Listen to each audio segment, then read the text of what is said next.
नमस्ते दोस्तों, जय Shri Krishna. Bhagavad Gita chapter 1, observing the armies in the battlefield of Kurukshetra, verse 13 to 46। Interpretation.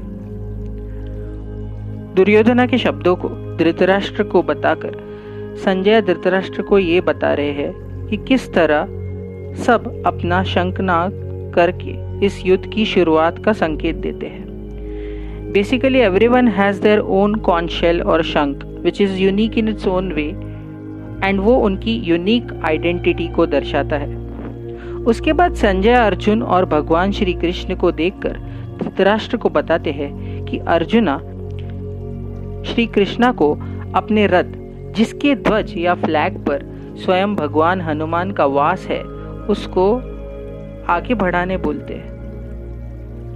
जब वो देखते हैं कि उनका परिवार, दोस्त उनके सामने खड़े हैं, उनमें एक सर्टेन लेवल की कंपैशनेट फीलिंग आ जाती है।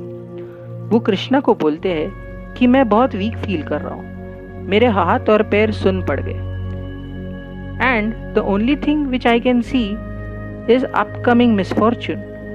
ऐसे वॉर में एंगेज होकर अपने लोगों को मारने में क्या फायदा। He says that 3 worlds, namely world of pain or hell, world of pain and pleasure together, that is the multiverse in which we live, or the world of joy, that is heaven।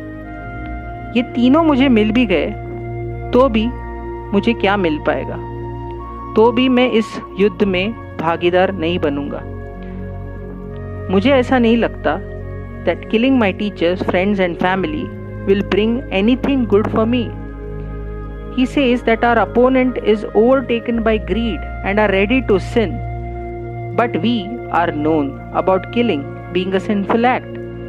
जब एक परिवार खत्म होता है तो उसके values and principles मर जाते हैं, तो उस पर जो नेक्स्ट जनरेशन आएगा वो बिना सही गलत के नॉलेज से जिएगा, और उस प्रोसेस में they will be motivated by adharma।